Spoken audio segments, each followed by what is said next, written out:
This week on Deconstructing Comics, a double header. First, Darick and Emily Ritter talk about their company, Sequential Potential, which helps academics communicate and teach through comics. Then, Adam joins me to talk about the latest book from Sean Michael Wilson, The Minamata Story, an eco-tragedy, with art by Akiko Shimojima, which manages to illuminate the human cost of the 1950s mass mercury poisoning tragedy here in Japan in a way that makes its point with enough positivity to keep us reading. But first, if you're enjoying this podcast, support the show at patreon.com/deconcomics for as little as $2 a month. With your pledge of at least $4 a month, you can access hours of bonus commercial-free podcasts. And if you give at the $10 level, you can review the book of your choice with me on the podcast. Pledge your support now at patreon.com/deconcomics. This is Tim, and this is Deconstructing Comics.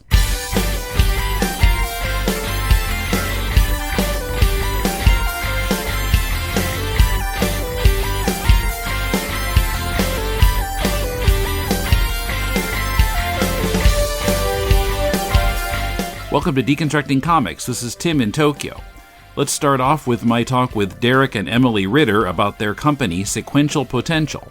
All right, I'm talking with Emily and Darick Ritter in the Nashville area. How are you doing?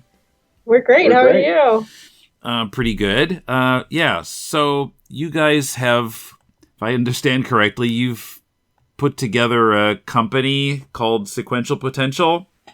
Yeah, that's right. Yeah. Well, first, tell me about yourselves. Okay. So, I'm Emily Ritter, and I am a political scientist by trade. So my training is in social sciences, and I am a professor of political science at Vanderbilt University. Mm-hmm.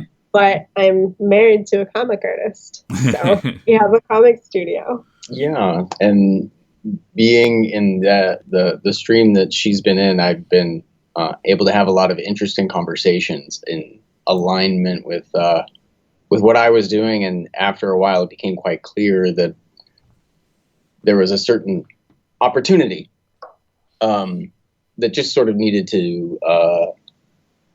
There was a network of people that needed information out at a certain speed, at a certain velocity, and what I was doing as an artist, as a comic artist, at the time, it just eventually it was a matter of time of whenever the right people, the right relationships would open up, mm-hmm. and we would be able to utilize the space where I was coming from as a painter. That's my background. So mm-hmm.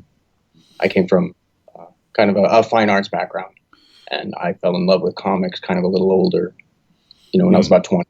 Mm-hmm. Okay. Well, Darick, have you made any comics that people might have seen? That were widely distributed, or not widely distributed? No. Okay. No, we have a rate of purchase that's pretty confident. So he has done some original work, right? Some original autobiographical work, mm-hmm. and he has been an artist for other people who have needed comic work. So mm-hmm. small studios. In the Atlanta area, for instance. Mm. But again, nothing that's been widely circulated until we started this company. Mm-hmm. And so we create comics that translate people's scientific or humanities research into something that people will actually read.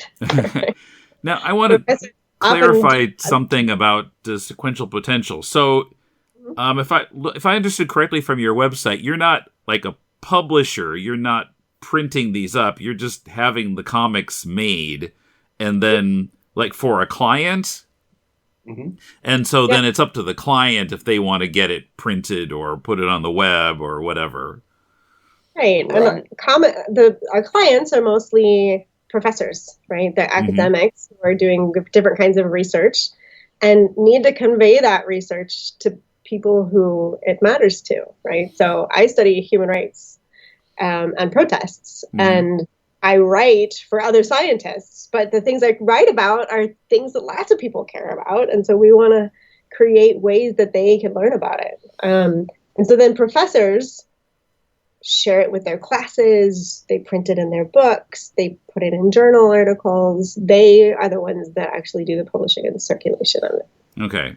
Now, are these being read mostly by like university students, or some percentage of them are going to like high school, junior high, elementary, or like adults? Or do you have any idea of how it kind of breaks down in terms of target audiences? I think so far it's mostly university audiences who are seeing them, but they're written so that they could be circulated to anybody. They're also, we've had a couple of clients print their comics in their academic books, right? So they write full books about whatever they're studying, but they insert the comic in the inside so that so that readers can see it. And so there are, published audiences that are reading it, and there's also university students. Okay. I aim to try to make sure that the art has its longest shelf life, because what we found is our clients don't have as much opportunity to do this kind of thing. We're kind of new. We have an interesting sort of way of offering our services, and so there's a sort of openness as we negotiate the projects. So what usually happens is they see their own work recast in the comic medium, and then there's usually an aha moment. So we usually have to catch up and see how our stuff is utilized. So we always aim to make the best comics. And that's what we usually just ask ourselves, is it the best it can be as a comic, however it may be best utilized. So it's meant to be dispersed in the print form or digitally. Usually we just keep the conversations open because we're interested as well. We're usually catching up on the back end. So what's the process? Like if I'm an academic and I want to have my work published as a comic and I approach you, then what happens? So you come to us and tell us about your project, whatever it is you're studying. So we have people who study soil science. We've had clients who study political science or elections. We've had people who study indigenous societies in old California, right? So we've had all kinds of different research. They talk to us about it, and then we reach out to a script writer, and they work with the client to turn it into a story, which is not how scientists usually think, right? We're in a lab studying soil, and you have to think about how that can be a story, how you can do it through storytelling. And so we get a script writer to work with the client to figure out how to make it narrative. And then, and the script writer then works with the artist to figure out how to make it visual, right? So as they're developing the script, they're doing it in a visual style. Okay, yeah, well, making it a story, that I didn't quite catch that from the website. That's interesting because I've seen, comics in the past that are just sort of explaining something, and sometimes they can be really boring. Even though it's a comic, it's still boring. So, can you give me an example of how a academic topic like that is converted into a story? What kind of story would it become? So we have one client who wrote a book on how city politics leads to segregation among citizens, right? Leads to blacks being on one side of the city and whites being on another side of the city, and just unequal services being provided across them, right? So she focuses on, her study is a statistical study of how votes on city councils lead to segregation. But then what Darick and Jessica did to make it a story was have two people who are trying to buy a house, and they talk about the things that they want in their house, and then they talk to their realtor and they learn that, having small innocuous preferences actually contributes to the politics of segregation. And so we use this narrative form to be able to insert the statistics that are relevant, or insert the processes that are important to understand, and things like that. Okay. I made a suggestion along the way. And I was like, this, we could also bend this to be a little bit more narratively focused too. Mm-hmm. And the client was wonderfully welcoming to that idea. Okay. It goes client to client, right? We work individually with what their needs are. We keep those boundaries within a realistic sense of, just what we can maximally reach with the medium. So we do the best we can.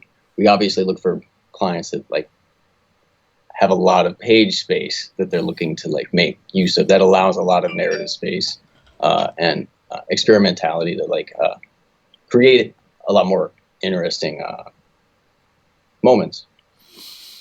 Okay. Has anyone ever approached you about doing a comic about math, like algebra comics or something like that?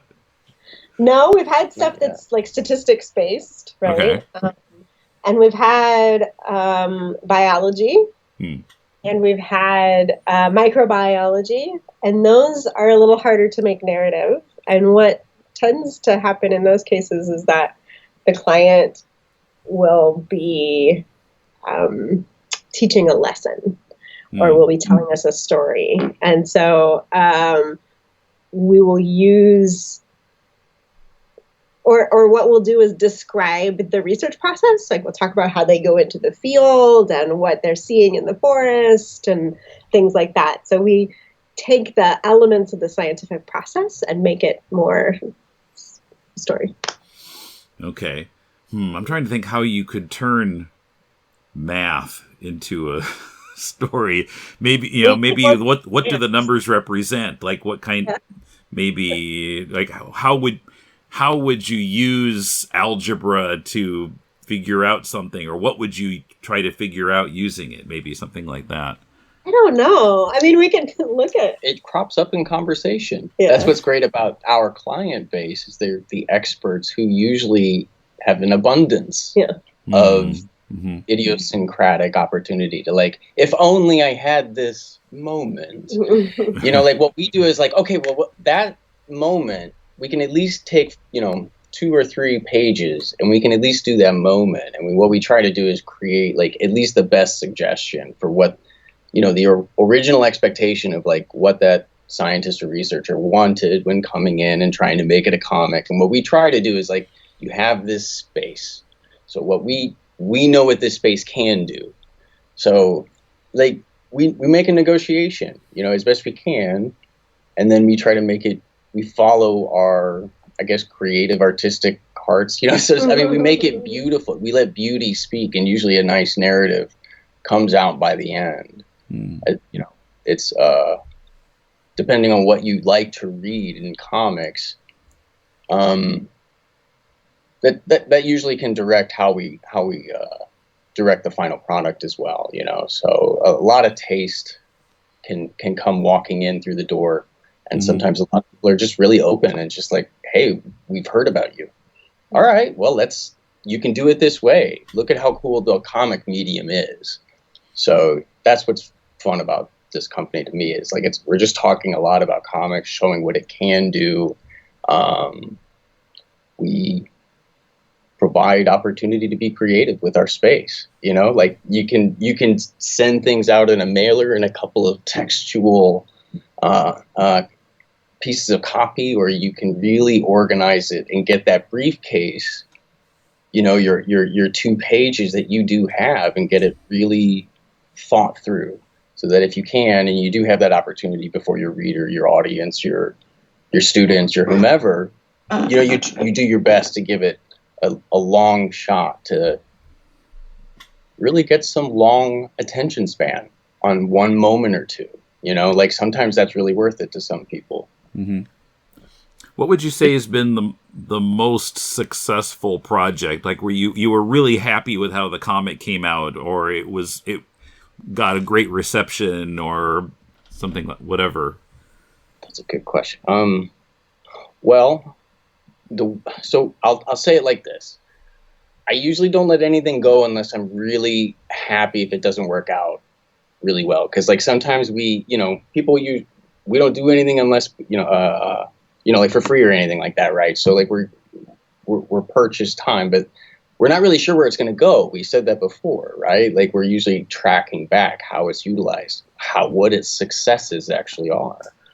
So the way I'll say it is like this: we walked away from a project once, not sure how it was going to land, and we did give it our best shot, but it sat for a while. That quietude. You're like, where's it going to go? How's it going to be? And then like it gets picked back up like years later. Like I'm not going to talk much about what we're working on now, but like those are the coolest ones to me, where you're not really sure, but you really didn't have a lot of stuff going the right way at the end, but you felt kind of quietly proud. I mean, okay, so going back to the direct question of what was could you say it again so I can give it a real What was the most successful project you've had in your company?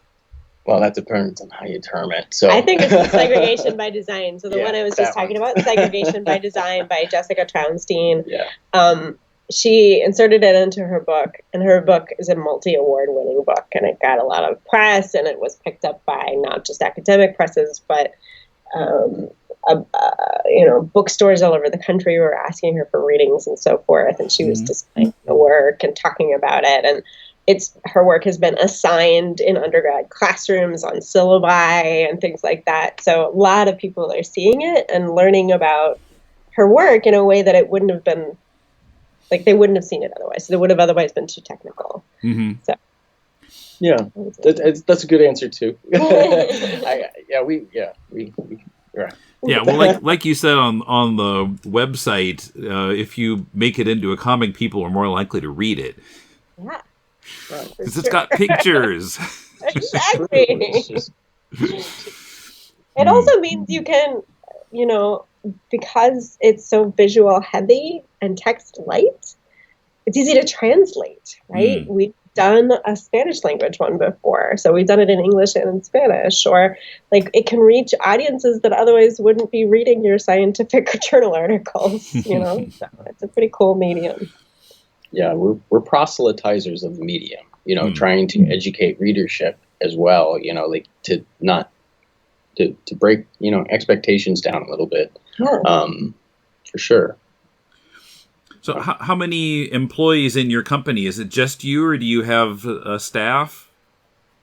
I guess 3, right? Yeah. 3 outside of us. Yeah. Okay. So we have a lead artist, John DeLuca, who's a brilliant painter and does really beautiful work for us. We have Andy Kerr, who's our project manager. She is a biology PhD student who's also an artist. And so she kind of reaches both sides of what we do. And then Andre Fiptino is our director of communications, who reached out to you, and he does marketing for our company, and he also helps us with the original work that we do in the studio. That's not client work, right? So Darick does some original work as well, and Andre helps us develop that and get it funded and help us move to publication. Okay, so what's in that work? What's that work about? Pretty early in on that. I mean, the team is we've got a series developing that we're calling Draw to Discover, where we're positing, little snippets from I have a family, I have a couple of kids, but I'm inspired by just the way children observe the world, and we're trying to have that that innocent way we process information. Just drawing is a way of thinking.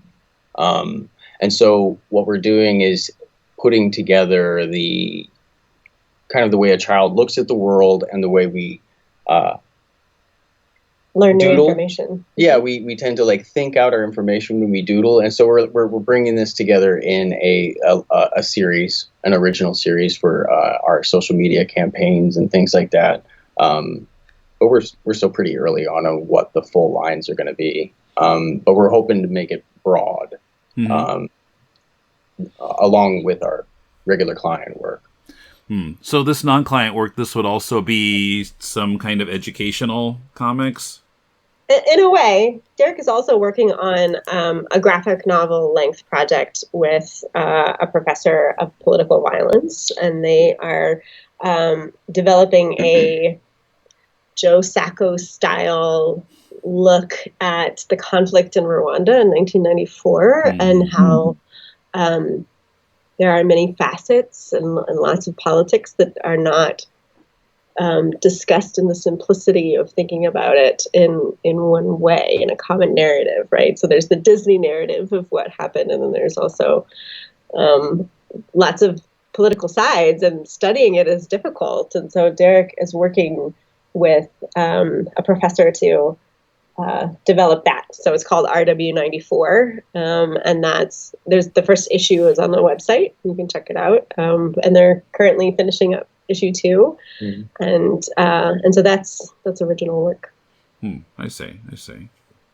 Well, so if any academics are listening and they're interested in doing this, how can they contact you? They can contact us through our website, which is sequentialpotential.com, or they could email me at emily@sequentialpotential.com, and tell us about your work and what kinds of things you want to do with it. Okay, great. All right, well, thanks a lot for coming on and telling about this. Sure, thanks for having us, Tim. Sure. Thanks, Matt. Check out their site at sequentialpotential.com. Coming up, Sean Michael Wilson and Akiko Shimojima's The Minamata Story, an eco-tragedy. Adam joins me to do a review.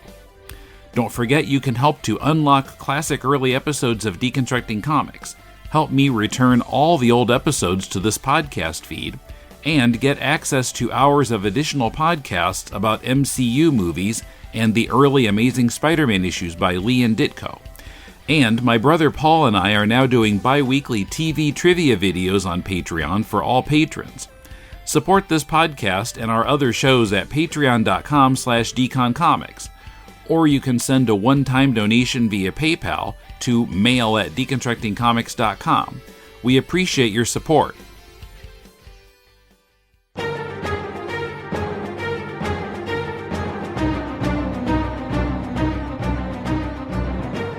Welcome to the Superman Fan Podcast. My name is Billy Hogan, and I will be your host.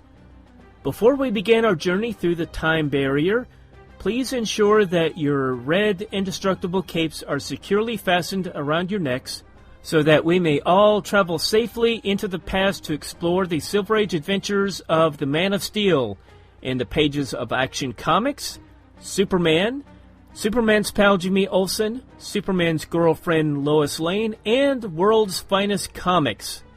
After we return from our journey, I encourage you to go to the website, thesupermanfanpodcast.blogspot.com. I look forward to have you join me each week to explore the Silver Age adventures of the Man of Steel.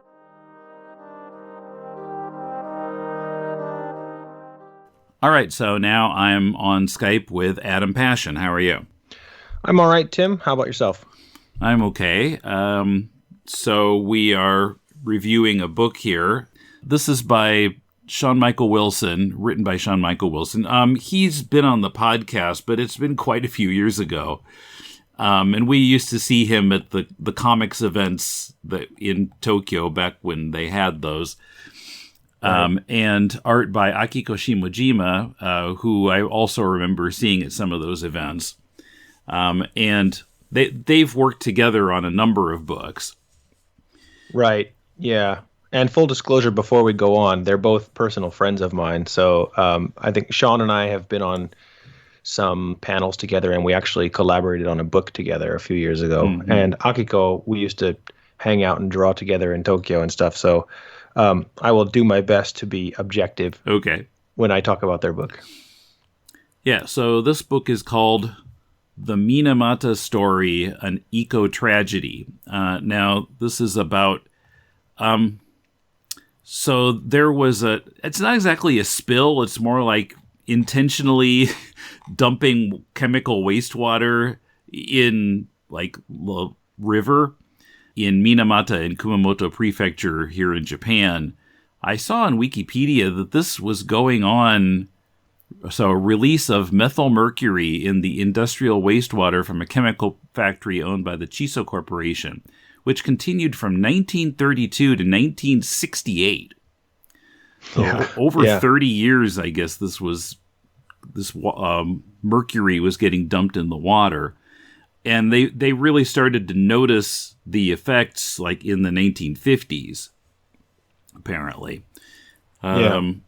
Where, well, as we see early in the book, the cats were affected first, and they were, I guess, eating the fish and getting this mercury, and then just kind of going crazy and kind of flailing around and running into things and then dying.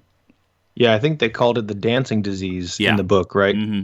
So that opening, well, and I guess my expectation going into this book, I was expecting just kind of a rundown of all the events, chronologically, and the first part felt like it was going to be that, and then it suddenly jumps to 2020, although an oddly pandemic-free 2020. I didn't see anybody wearing a mask. Where there's a university student, a boy named Tomi, who lives in Kumamoto and is writing a report on Minamata disease. Right. I got the feeling, I don't know if Sean has kids, but I got the feeling that this Tomi could be like a representative of his own son. It's interesting that you say that, Tim, because one of the only things that, one of the things that really stuck out to me is the fact that the character makes kind of a very concerted effort at letting people know he's half British. Like there's like 2 or 3 times where he says that, and it doesn't really seem apropos of anything. It doesn't really advance the story in any way. And so I thought the only reason to put that in there is if there's some like connection, some autobiographical thing here. So Sean is from Scotland, I believe. Right. So this Tomi has a father from the UK. He says he was born in London, but mostly grew up in Japan. And it's Kumamoto, and of course that's where Sean Michael Wilson lives. Right. So, I have no idea, but it just feels like there's some autobiography there. I felt the same thing, for sure. Although the British father, he's talking to him like on Skype or FaceTime or something. I'm not sure where he's supposed to be during this story. True. Yeah, and he says, you can show me your report when I come to visit Japan later or something. So, there's definitely it's not strictly biographical in any way in any case. No. So mostly in this book, we're following Tomi with the help of his grandmother working on this report, and they go to Minamata. Well, he discovers that his mother was born in Minamata, and her parents, had lived there, but, it had become kind of a stigma to be associated with Minamata, even though, it wasn't the fault of the people who got sick. But society works that way sometimes. And certainly in Japan, that's been true in a number of cases.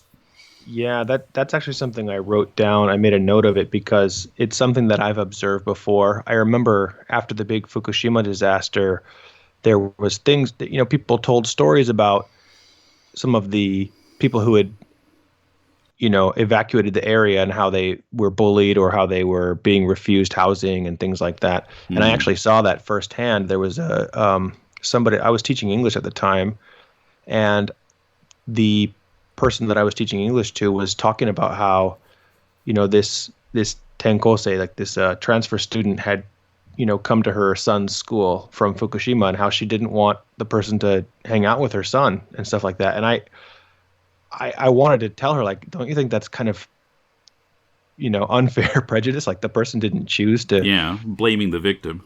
Yeah, exactly. And I've noticed that a lot here. I'm sure it happens everywhere, but it's something that has been very directly around me here. So, and I think I've read similar things about the hibakusha in Hiroshima and how they were bullied or, refused service or refused, housing in different parts of Japan. So I think a lot of people like that. There's a lot of cases like that. And even now with Corona, I think there's a lot of people who are really embarrassed or ashamed to, even if they feel like they have it, they wouldn't want to say it because they would be bullied for having had it. You know what I mean? Mm-hmm. If they're patient 0 in their area or something like that. So, Yeah. Yeah, and in this book we see, in a flashback to the 50s, a woman who has a young daughter affected by the mercury and, the nerve damage, and the shopkeeper refuses to sell her anything. Yeah. Yeah. And, you can't even quite follow the logic of that, but, right. but I guess it happened. Well, there was another scene where one of the people who lives in that home for the victims, right, the hot house as it's called, he is talking about when he was a kid and he was being bullied by the other kids. That one is a little bit different because it's not just that it's not just that he's being treated differently because of the disease, but, the kids are saying, my father lost his job because of people who are, sick people like you, and they're bullying him because of that. So, yeah, definitely. That was something that I really liked about this book, is it wasn't the straight telling of the facts, like you were saying. It has a very, very broad and kind of nuanced view of the whole thing, because it's not just saying these people got this disease, and it's not focusing on the victims or even the symptoms of the disease. It shows kind of the economic effects and the ecological effects and the societal effects and all of these other things that I never would have thought about. I was aware of the disease. This disease is what in Japanese I think they're called the Yondai Kogai Byo is what it's called. So like the four big, I don't know, ecological disaster diseases, if I translate that really loosely. Okay. Which is Minamata disease, and then there's one called Niigata Minamata disease, which is a stupid name, but it's the same disease that occurred in Niigata. So that's like calling it like the Detroit Cincinnati disease or something like that. But and then the other one is Itai Byo, which is from, I think, Toyama Prefecture, and then Yokkaichi Zensoku, so Yokkaichi asthma, which is from over here where I live, and close to here in Mie. But anyway, so I was aware of the disease. I knew what it was because kids study it in school here, but I just I didn't know all of these I didn't think about all of the other aspects. Mm-hmm. Yeah, the one that surprised me the most was how, since the disease killed all the cats, then the rats were running rampant. It's something you don't think. I didn't know how much it affected cats. It makes sense because they would eat the fish, and the fish were all polluted. But yeah, never quite followed that logic.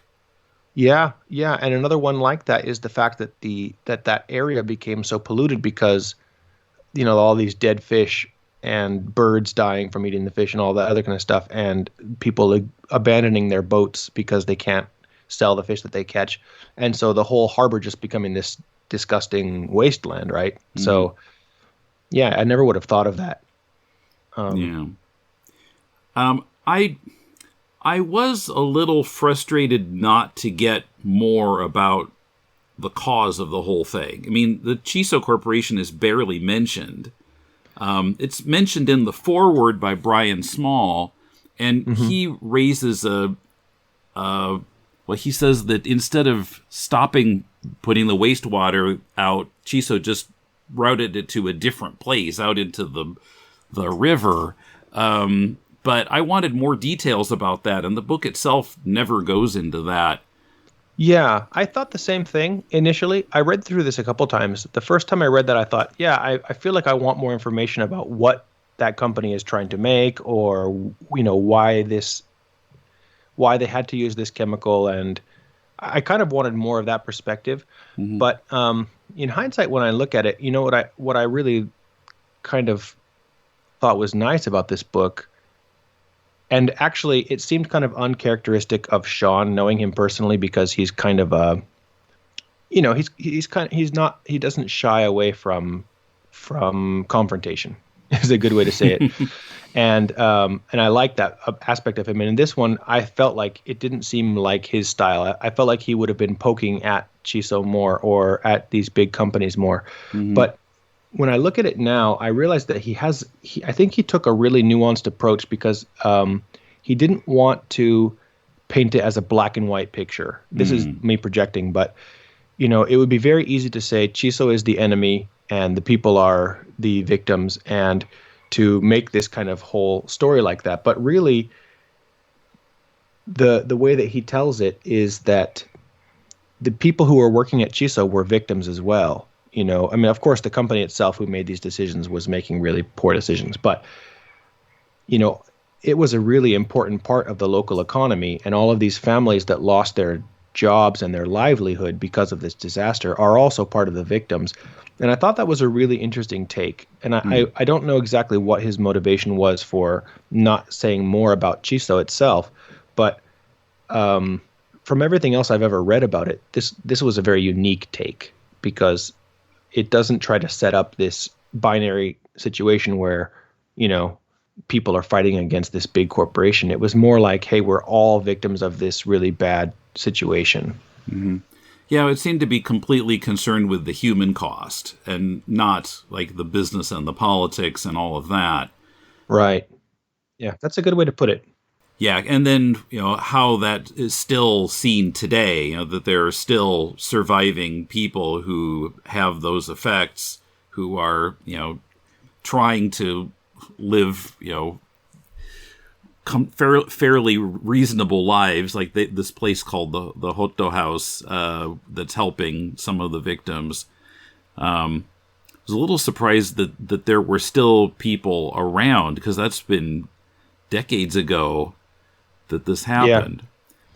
Yeah, although I guess, my father was born in 1957, which would have been right when all these people were getting this disease. So he would be one of those people, I suppose, if he had been born there. Yeah.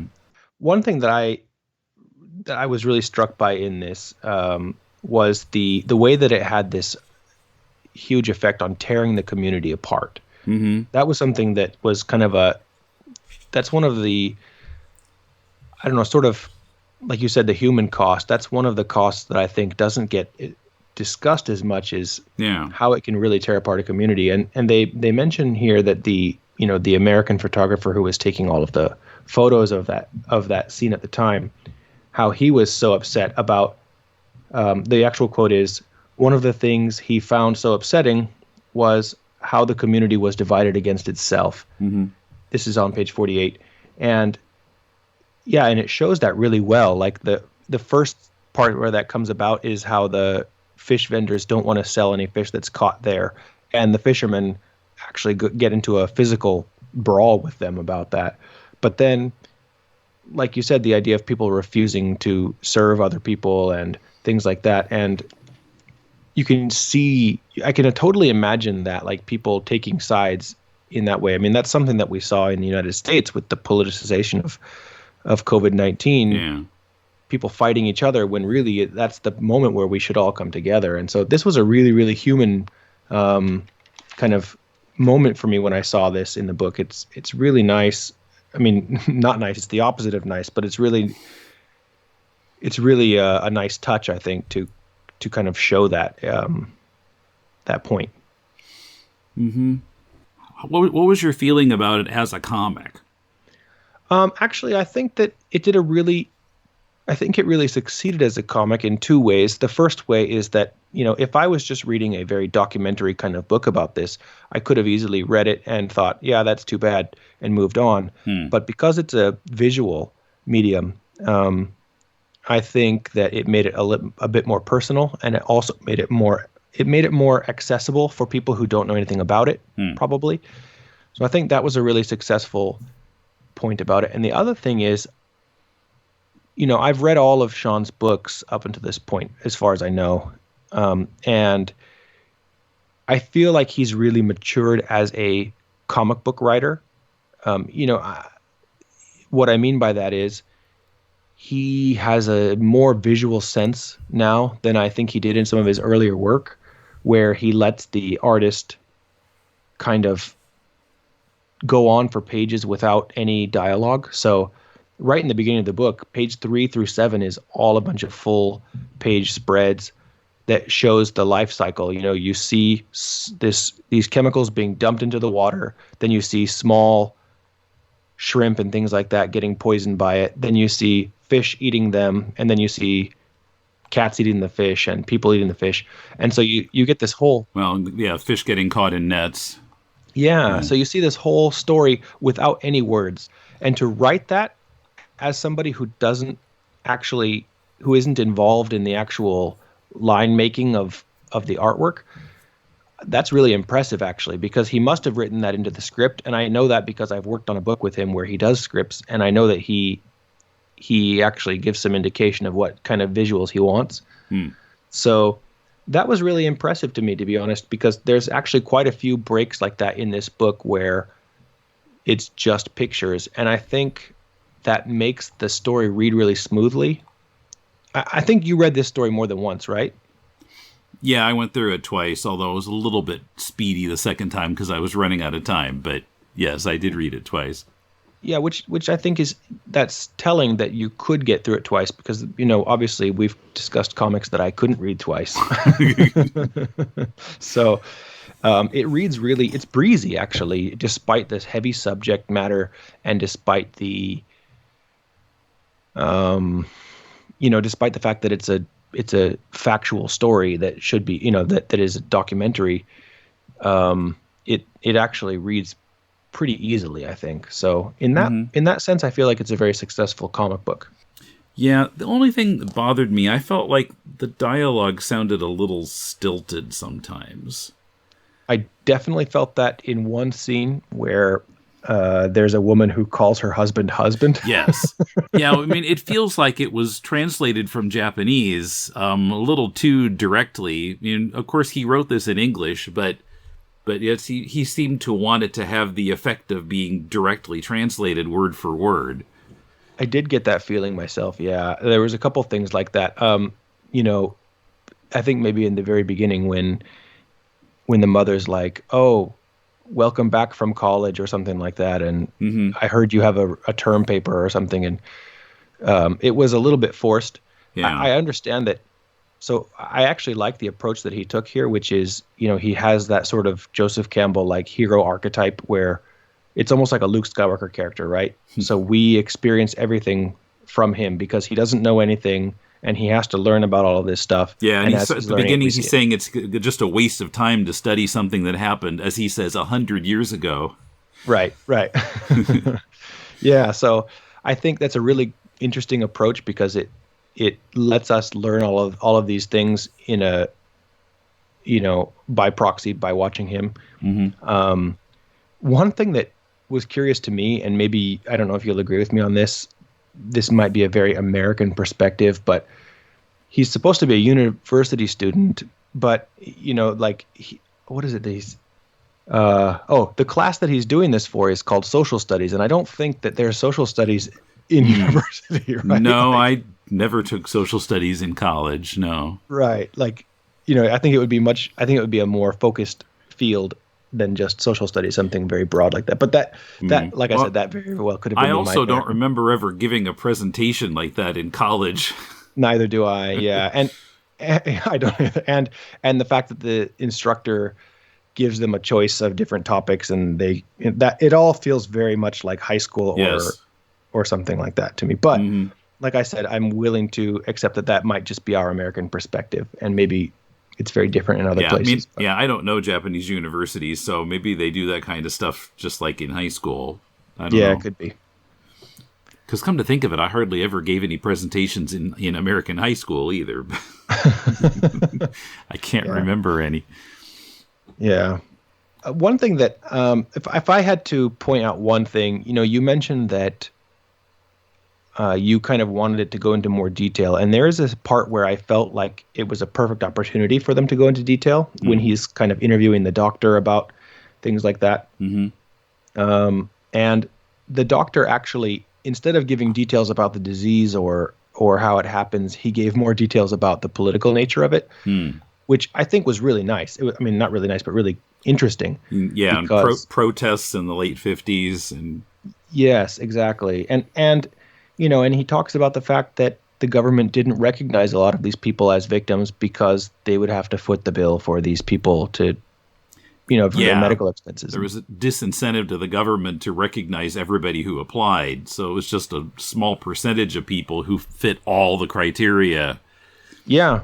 And that's kind of how they're handling COVID-19, to be honest. I mean, you can't even get a test unless you have had symptoms for over a week or something like that here, right? So it seems very similar in that regard. Well, so also the extra, like, what do they call it? Money that the government will give to people who are deeply affected, but you have to have lost like 50% of your income due to COVID-19 in order to qualify. So if you only lost 40%, you're out of luck. Right, exactly. Yeah, it's a very kind of cookie cutter solution to things like that. So so I liked all of that information that he gave. I did feel like that would have been a good opportunity to go into some more detail about the nature of the disease and the symptoms and stuff, because I do feel at the end I didn't get a really good sense of what actually happens to the people when they get it, or what causes it, or anything like that. Yeah, I felt like that would have been valuable. I mean, even if I can see certainly focusing on the human cost, but the human cost of what? Let's go into a little bit more detail about what caused this. Yes, exactly. Yeah. Yeah. But overall, yes, I was very, very impressed with the book. I think to be honest, I think it's probably my favorite work of Sean's so far. And Akiko did really lovely drawings on all this. She made it really clear, the visuals that she has, which I think I'll give Sean some credit for that as well, because he probably gave her some direction. But I think that they did a really good job of making it very clear what's happening the entire time. I never felt like with the artwork and the way that it's connected to the story, I never felt any disconnect or that I was lost in the story at any point. No, neither did I. Yeah, it's very, very clear and straightforward storytelling, which I felt was very, it's very good.